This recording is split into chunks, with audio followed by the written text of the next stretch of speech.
প্রথম দেখাতেই কি ভালোবাসা হতে পারে? লাভ অ্যাট ফার্স্ট সাইট, এটা কি সত্যি হয় যে একটা মানুষের সাথে তুমি তাকে প্রথমবার দেখলে আর তার প্রেমে পড়ে গেলে? এটা কি সত্যি হতে পারে? আর এরকম ভালোবাসা কি হয়?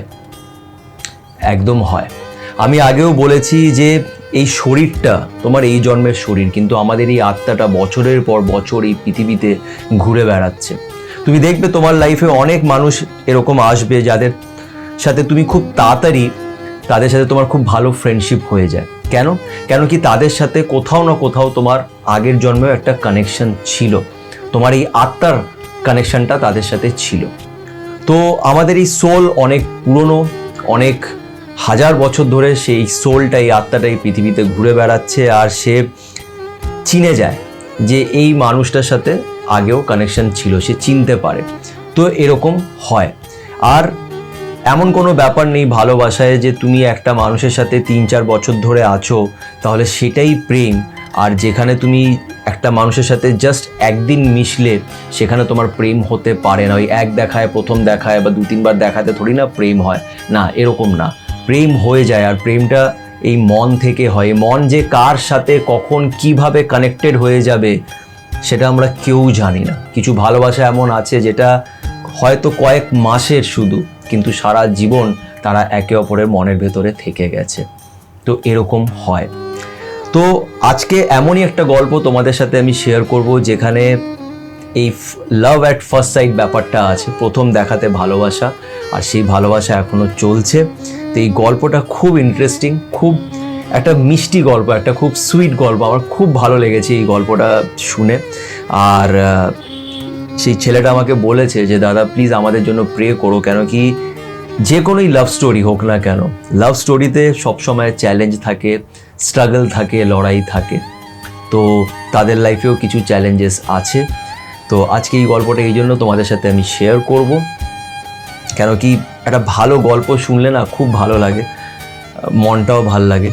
তাই এই গল্পটা তোমাদের সাথে শেয়ার করব। তোমরা এই গল্পটা শুনো আর এই কাপলটার জন্য তোমরাও প্রে করো।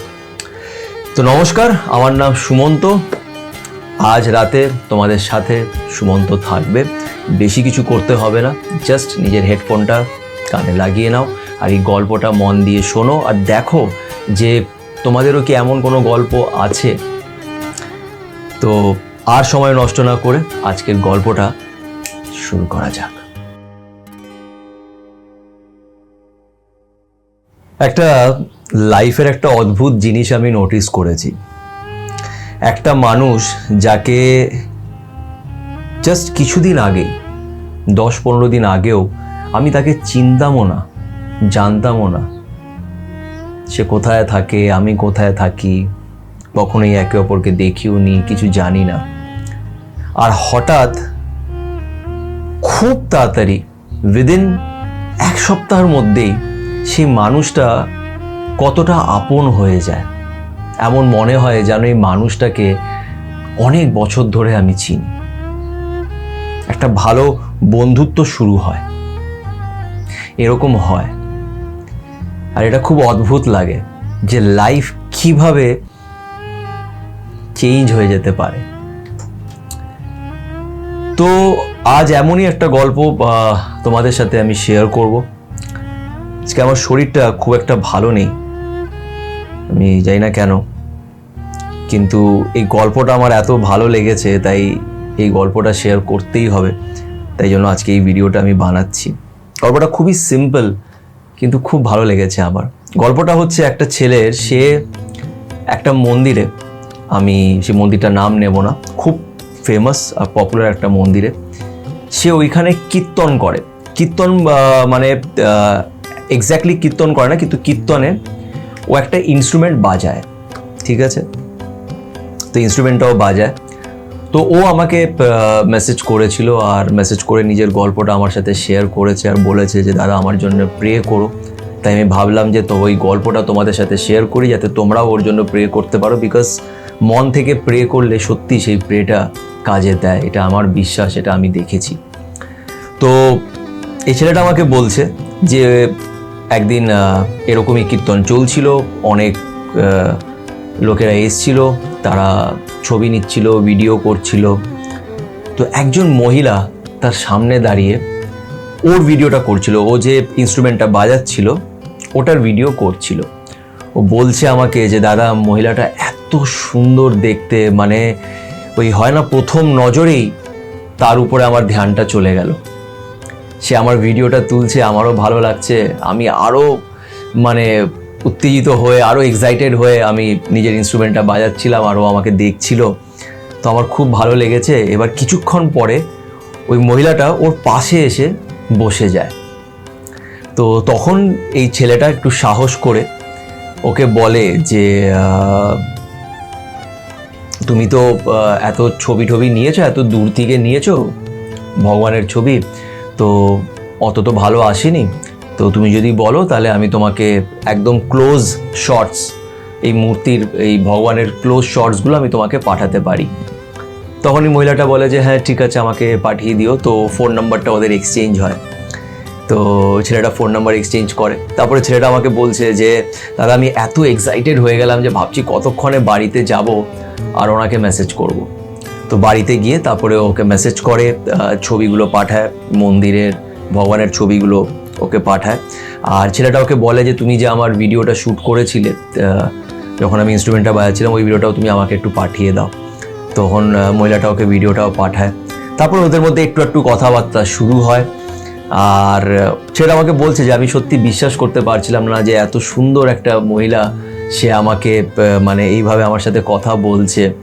তো ছেলেটা ওর সাথে খুব পরিষ্কার মন নিয়ে একটা ভালোবাসা মানে হয়ে যায়, এরকমভাবে একজনকে দেখে ভালো লেগে যায়।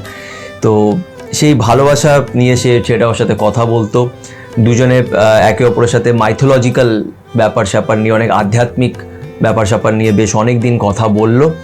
এবার আস্তে আস্তে আস্তে আস্তে তাদের মধ্যে একটা ক্লোজ ফ্রেন্ডশিপ তুমি বলতে পারো, বা একটা ক্লোজনেস তৈরি হয়।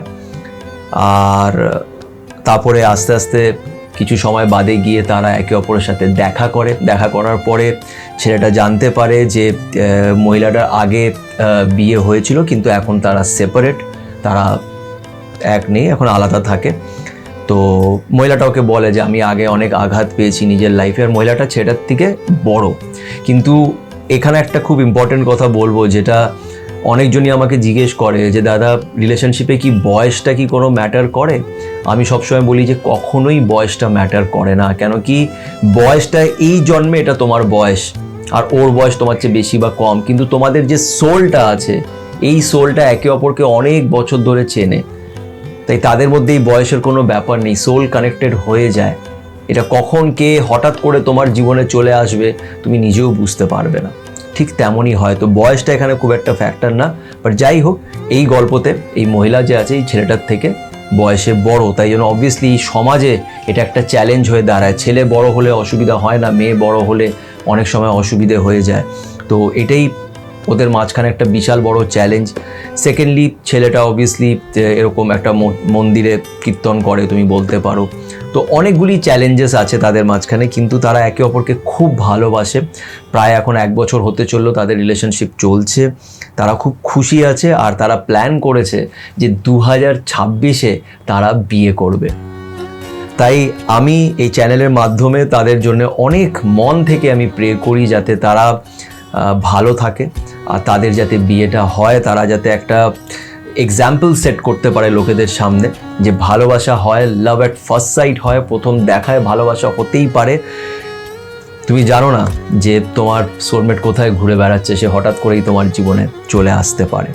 তো ঠিক এমনই তাদের হয়েছে। হ্যাঁ, তাদের চ্যালেঞ্জেস আছে, হয়তো ফ্যামিলি মানবে না বা সমাজকেও হয়তো কনভিন্স করতে হবে, কিন্তু আমার মনে হয় যে এই সব কিছুর উপরে একজন বসে আছে যে সব কিছু দেখছে, শেষমেশ হবে সেটাই যেটা সে চাইবে, তার প্ল্যানের অ্যাকর্ডিংই সব কিছু হবে।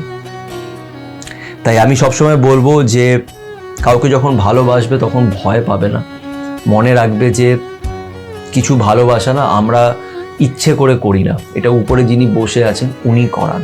তাই তার উপরে বিশ্বাসটা রেখে এগিয়ে যাও, বাকি যাই চ্যালেঞ্জেস আছে সব ঠিক হয়ে যাবে।